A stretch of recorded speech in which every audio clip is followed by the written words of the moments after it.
Hello friend, मेरा नाम सुदर्शन और आज आप सभी का चार्ट मास्टर विथ एसजी इस यूट्यूब चैनल में हार्दिक स्वागत है। आज मैं एक नया वीडियो लेके आया हूं जिसमें मैं आपको बताने वाला हूं कुछ अच्छे शेयर्स और कुछ फंडामेंटली स्ट्रांग और वीक शेयर्स और कुछ ऐसे चर्चित शेयर के बारे में हम आज देखेंगे जिसमें बहुत सारे रिटेल लोग परचेस किए हैं बट उनको अच्छा खासा प्रॉफिट हुआ नहीं है या वो लोग ट्रैप है। अगर आप देखोगे कि अभी निफ्टी जो है वो डाउन ट्रेंड में आ रहा है, धीरे धीरे बहुत सारा करेक्शन हुआ है, तो बहुत सारे लोगों ने कुछ आईपीओ में अप्लाई किया है जैसे कि ओला में, ओला इलेक्ट्रिकल्स। तो आप सभी को मालूम है कि बहुत सारे लोगों ने ओला इलेक्ट्रिकल का शेयर तो आईपीओ में अप्लाई किया था बट उनको मिला नहीं है। और जैसे ही वो ओपन हुआ उसके बाद अगले 3 या 4 दिन में उसने बहुत अच्छी रैली बनाई और नियर अबाउट 156 तक वो चला गया और उसके बाद अभी वो करेक्शन में है। तो बहुत सारे रिटेल लोगों का कहना है कि ये कंपनी बहुत अच्छी है और इस कंपनी का ग्रोथ पर्सपेक्टिव भी अच्छा है। तो हम आज ऐसी कुछ कंपनियों के बारे में देखेंगे कि जो ग्रोथ कर सकती है या इसमें बाय करने के लिए कुछ टाइम रुकना पड़ेगा। तो पहले हम ओला इलेक्ट्रिकल मोबिलिटी के बारे में देखेंगे। जैसे आपको मालूम है कि शेयर मार्केट में जो बहुत ही जबरदस्त मूवमेंट वाला शेयर रहता है और उसमें बहुत सारे लोगों को ऐसा लगता है कि ये कंपनी बहुत अच्छा ग्रोथ करेगी, वही कंपनी आपको ज़्यादा नेगेटिव होते हुए देखते हैं।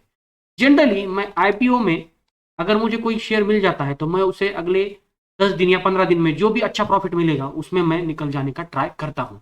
और उसके बाद अगर मुझे उसी शेयर में एंट्री करना है तो मैं उसको कम से कम 1 साल 1.5 साल तक करेक्शन मोड में देखना चाहता हूँ। जैसे कि आपने देखा है कि जोमेटो का भी आईपीओ आया था, वो भी बहुत अ, अच्छी कंपनी थी, उसमें भी बहुत सारे लोगों ने पार्टिसिपेट किया था बट क्या हुआ, उसके बाद उसने 1 1.5 साल लगाया और निगेटिव निगेटिव निगेटिव चलता गया और नियर अबाउट 60 50 रुपीज तक वो चला गया। तो इसी प्रकार से मैं कभी भी आईपीओ में अगर आपको लिस्टिंग गेन मिलता है तो आपको लिस्टिंग गेन लेके निकलना है। बट अगर आप 2 3 साल के बाद उस आईपीओ में अच्छा लेवल पे एंट्री करेंगे, फॉर एग्जाम्पल यहाँ पे देखिए, जीरोदा जब लिस्ट हुआ था तो बहुत अच्छा लिस्टिंग हुआ, उसके बाद उसने अच्छा रिटर्न भी दिया। नियर अबाउट लिस्ट हुआ था 115 रुपए पे और वो चला गया 164 रुपए।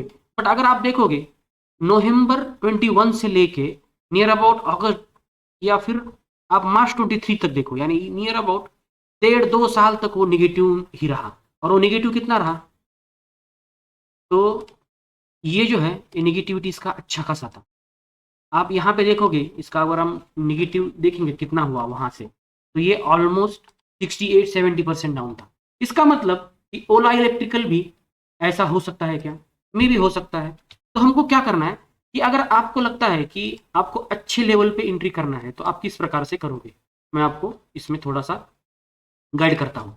और इसमें अगर आप ये स्ट्रेटजी फॉलो करोगे तो आप श्योरली इसमें ऐसा भी फील नहीं करोगे कि आप इस शेयर को गलती से बाय नहीं कर पाए। अभी आप देखिएगा कि ये चार्ट है ट्रेडिंग व्यू पे ओला इलेक्ट्रिकल का, और अगर आप देखोगे तो आपको यहाँ पे क्या करना है, डेली चार्ट लगाना है और वहां पे एक हिकेनेशी आपको कैंडल स्टिक ऑन करना है। जब आप ऑन करोगे ना तो आपको दिखाई देगा कि green green green green candle continuous बन रही है और रेड कैंडल अभी चल रही है। जनरली यहाँ पे जब ग्रीन कैंडल बन जाती है ना तो आपको एक एंट्री करने का चांस मिलेगा। और उसके बाद 2 या 3 दिन में अगर बड़ी बड़ी ऐसी कैंडल बन जाती है तो इसका मतलब ये शेयर न्यू हाई भी करने वाला है।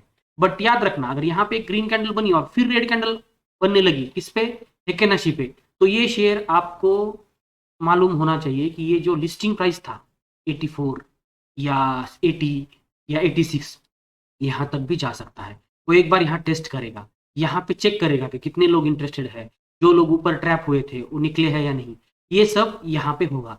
तो ओला इलेक्ट्रिकल में आपको अगर एंट्री करना है तो आप धीरे धीरे या कुछ अमाउंट डालते हुए कर लीजिएगा।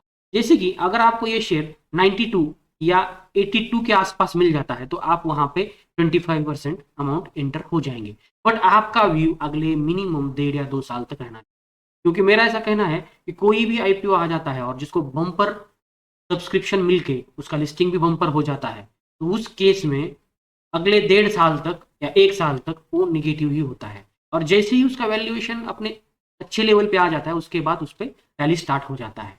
तो ओला इलेक्ट्रिकल में मेरा अभी ऐसा एडवाइस है कि आप इसमें एंट्री मत कीजिएगा। अगर आपको करना ही है स्टार्ट तो 84-85 के आसपास आप 25%, उसके बाद हर 20% या 15% डीप पे आप 25-25% ऐड कीजिएगा, और एक बार 100% आपका अमाउंट एंटर हो गया उसके बाद आप उसमें धीरे धीरे अप ट्रेंड में पैसा डाल सकते हैं। तो इस केस में आपको ऐसा फील होगा कि आपको ज़्यादा लॉस भी नहीं हुआ, आपने धीरे धीरे अमाउंट इन्वेस्ट किया और आपको अच्छे अच्छे लेवल मिलते गए। जैसे ही वो जोमेटो की तरह ऊपर जाने लगेगा तो आपको अच्छा खासा प्रॉफिट होता रहेगा। ओके, जैसे कि आपको यहाँ पे देख रहे हो कि यहाँ पे जब इसने नेगेटिव पैटर्न स्टार्ट किया था जोमेटो ने, तो जब तक ये रेड कैंडल ही बन रही थी, कभी कभी बनती थी छोटी छोटी, और जब तक छोटी कैंडल है तब तक आपको बाय नहीं करना है। क्योंकि क्या होता है कि यहाँ पे छोटी छोटी कैंडल्स मीन्स ओनली रिटेलर लोग ही आते हैं, जब तक बड़े लोग यहाँ पे इंटरेस्टेड नहीं होते तब तक ये शेयर ऊपर नहीं आता है। जैसे कि आप देखिए यहाँ पे छोटी छोटी ग्रीन कैंडल्स थी, अच्छा यहाँ पे छोटे, सबसे बड़ी कैंडल्स यहाँ पे क्रिएट होने लगी, 1 2 3 4 5, ये आप देख रहे हो। अगर आपको इस प्रकार की बड़ी बड़ी कैंडल्स दिखनी स्टार्ट हो गई तो समझ लेना कि यहाँ पे बाइंग इंटरेस्ट क्रिएट हो रहा है। ओके, ये बड़ी बड़ी कैंडल्स है, यहाँ पे भी आप देखो, और इवन आप वॉल्यूम भी चेक कर सकते हो। अगर आपको वॉल्यूम अच्छा खासा यहाँ पे पता चल रहा है कि यहाँ पे बाइंग है, तो इसका मतलब ये लेवल जो बन गया है ये बहुत ही अच्छा लेवल बन गया है। और अब अगर आपको ये स्विंग ट्रेडिंग किस प्रकार से कर सकते हैं ये देखना है, तो आपको मेरा एक वीडियो देखना पड़ेगा जो मैं इस पिन कमेंट में कॉर्नर में आपको दिखाई देगा। अगर आप ये वीडियो देखेंगे तो आपको स्विंग ट्रेडिंग किस प्रकार से करके आप पार्ट टाइम में जॉब करते करते या बिजनेस करते करते भी आप प्रॉफिट कमा सकते हैं, वो देख सकते हैं। इसके बाद ये हुआ ओला इलेक्ट्रिकल के बारे में।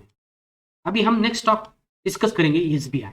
बहुत सारे लोगों को ऐसा लगता है कि एसबीआई बहुत अच्छा स्टॉक है और हमको चांस मिलना चाहिए, और अभी एसबीआई कुछ अच्छा खासा करेक्ट भी हुआ है। तो मैं एसबीआई का आपको चार्ट अभी समझाता हूँ। जनरली क्या होता है, लोग वेट करते रहते हैं कि एसबीआई में मुझे एंट्री करना है, बट 500 रुपए से लेके या 400 रुपए से लेके वो 800 900 1000 तक भी जाता है, बट रिटेलर लोग एंट्री नहीं कर पाते।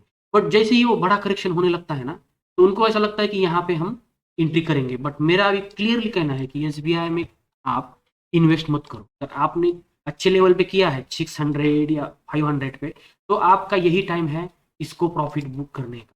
क्योंकि क्या हुआ है आपको मालूम है कि कोरोना के टाइम पे एसबीआई का कीमत क्या चल रहा था, याद है? 180 रुपीज। देखिए 170, 160, 150 तक भी गया था। इसका मतलब 150 से जब रैली क्रिएट हुआ यहाँ पे, तो आपको पता चल रहा होगा कि ये अच्छा खासा रैली कर चुका है। और जिन लोगों ने स्मार्ट मनी जब एंटर हो जाता है ना, तो स्मार्ट मनी अच्छे लेवल पे निकलने का ट्राई करता है। अगर आप देखोगे तो ये जो क्रैश आया था छोटा एसबीआई में, तो यहाँ पे कोई तो बड़ा आदमी सेल करके गया है।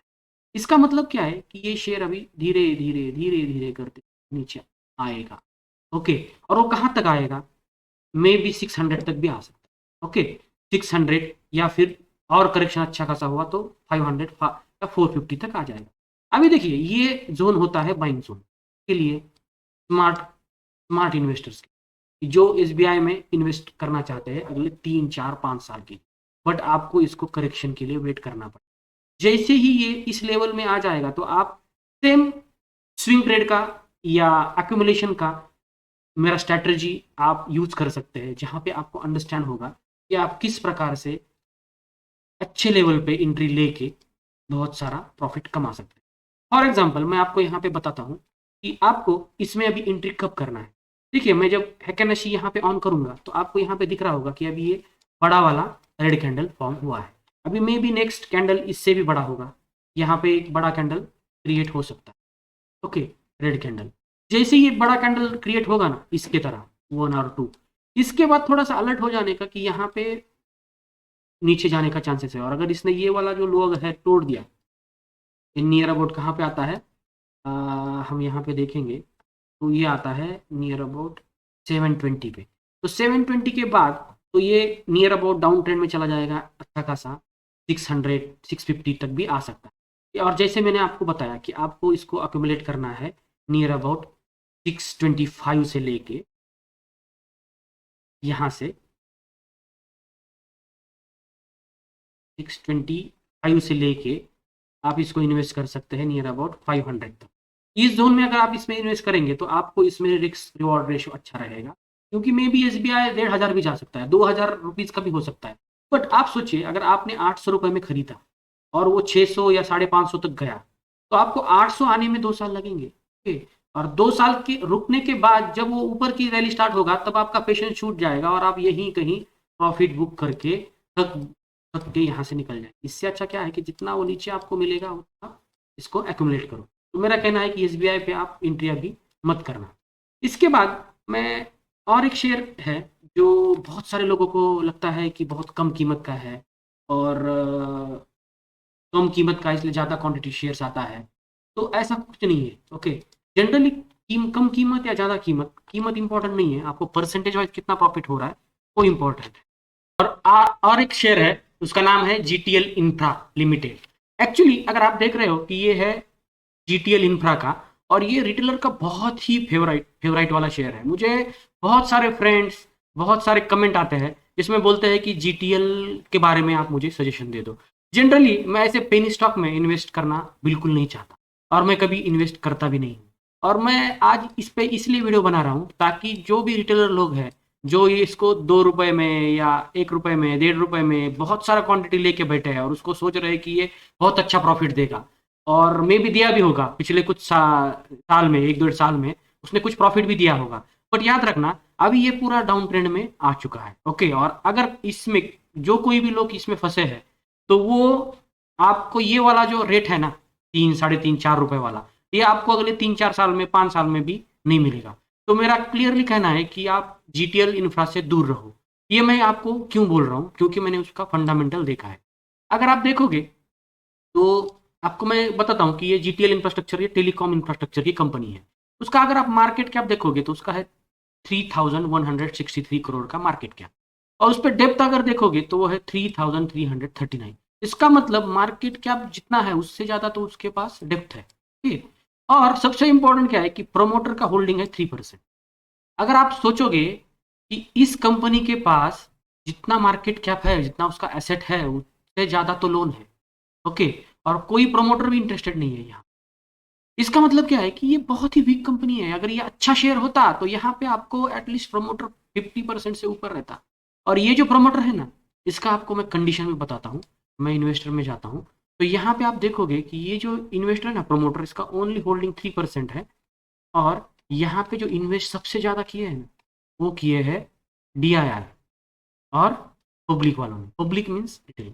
ये पूरा रिटेल का जंक है और ये पूरा इस कंपनी में इन्वेस्ट करके बैठा है। और DII में भी मोस्टली बहुत सारे लोग डोमेस्टिक ही होंगे जिन्होंने इन्वेस्टमेंट किया था। इसका मतलब प्रोमोटर ओनली 3% होल्ड करता है और वो भी 100% प्लेज है। और ये बहुत ही अलार्मिंग चीज़ है कि ये शेयर में मुझे तो नहीं लगता एज अ टेक्निकल इसमें कुछ बड़ा होने वाला है। प्रोमोटर कम है, EFI तो निग्लिजिबल है और अदर जीरो है। इसका मतलब आप अगर इस शेयर में इन्वेस्टेड है तो आप जितना हो सकता है उतना प्रॉफिट होगा है, तो आप यहाँ पे उसको प्रॉफिट बुक कर लो। क्योंकि एक बार अभी ये इसने तोड़ ही दिया है। एक्चुअली ये जो लोअर है ना, ये तोड़ ही दिया है, तो ये डायरेक्टली आपको यहाँ पे मिलेगा 1 रुपीज़ 50 पैसे पे। ओके, इसका मतलब आप 1 रुपीज़ 50 पैसे से 2 रुपीज़ 50 पैसे जाने के लिए आपको ये शेयर कितना ऊपर जाना पड़ेगा, नियर अबाउट 80%। 80% आपको प्रॉफिट मिलना चाहिए। इसके लिए आपको रुकना पड़ेगा 5-10 साल। तो मैं रिकमेंड करता हूँ कि आप GTL इंफ्रा से दूर रहिए। और अगर आपको कोई सजेस्ट कर रहा है तो आप एक्सपर्ट से सलाह लीजिएगा। और अगर आपको ऐसे ही सलाह चाहिए किसी भी स्टॉक पे जिस पे आप फंसे हैं, तो आप मुझे इस वीडियो में कमेंट कर सकते हैं और आप मेरा एडवाइस ले सकते हैं। और सबसे इंपॉर्टेंट क्या है कि मैं आपको टेक्निकली बताऊंगा कि ये शेयर क्यों अच्छा नहीं है। क्योंकि आप देखो यहाँ पे कुछ नहीं, फंडामेंटल कुछ नहीं है। ये ऊपर जाता है डायरेक्ट नीचे आता है, ऊपर जाता है नीचे जाता है, ऐसे ही चलते रह रहा है पिछले 5-10 साल से। और इसमें कब जब भी आदमी फंसेंगे ना तो ये डायरेक्टली जीरो हो जाएगा या 0.5 हो जाएगा और इसका कुछ फ्यूचर नहीं है। एटलीस्ट अभी तो जब प्रमोटर एकदम से एंट्री करेगा मे बी ये आएगा 0.5 पे, और यहाँ पे अगर बड़ा प्रमोटर कोई आ गया और इस कंपनी को टर्न ओवर कर दिया तो ये अलग चीज़ है। मे बी वो 1 रुपये पे भी आ सकता है और वो वहाँ से ऊपर जाएगा। बट उस टाइम तक हमारे पास टाइम ही टाइम है। तब हम इसको एनालिसिस करके इसमें एंट्री लेंगे, बट अभी लेने का कुछ मतलब नहीं है। और एक शेयर है, उसका नाम है जीटीएल इंफ्रा लिमिटेड। एक्चुअली अगर आप देख रहे हो कि ये है जीटीएल इंफ्रा का, और ये रिटेलर का बहुत ही फेवराइट वाला शेयर है। मुझे बहुत सारे फ्रेंड्स, बहुत सारे कमेंट आते हैं जिसमें बोलते हैं कि जीटीएल के बारे में आप मुझे सजेशन दे दो।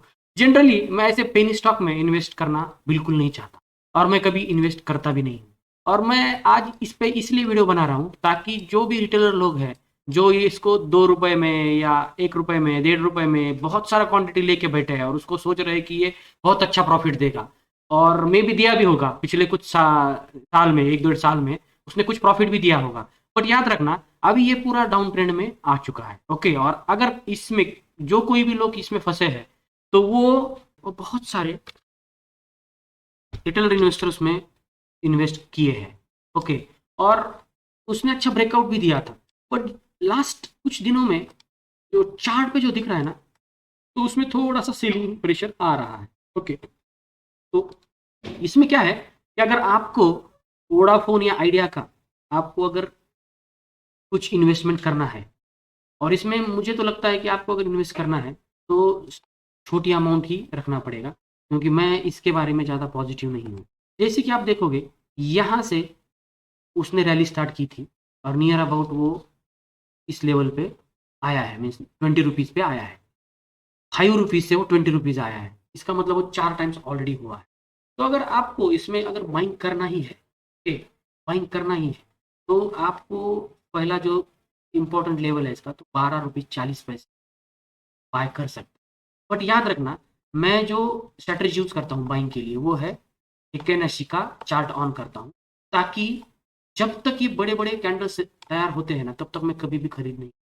जैसे ही यहाँ पे ग्रीन कैंडल फॉर्म हो जाती है, मानो अभी यहाँ पे धीरे धीरे धीरे धीरे रेड कैंडल ही बनती गई, ओके, और मानो ये यहाँ तक आ गया, यहाँ तक आ गया, और यहाँ पे एक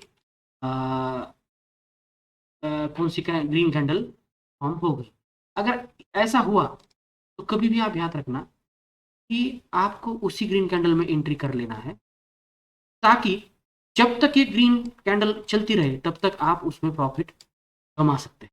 और यही स्ट्रैटेजी का फॉलो मैं किस प्रकार से करके 1 साल में 1.5 लाख के इन्वेस्टमेंट में 1 लाख रुपीज़ का प्रॉफिट किया, नियर अबाउट 80-90% का प्रॉफिट मैंने किया, वो भी बहुत ही मिनिमम एफर्ट्स में। तो अगर आप देखना चाहते हैं तो इस वीडियो के लास्ट में आपको एक वीडियो मिलेगा, मैं स्विंग ट्रेडिंग किस प्रकार से कर सकते हैं, तो आप वो वीडियो देख सकते हैं।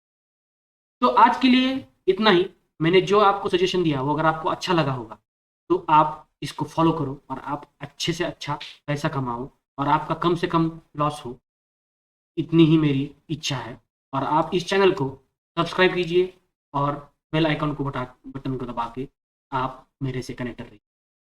आज के लिए इतना ही, धन्यवाद। If you like this video, then why don't you subscribe our channel? Thank you.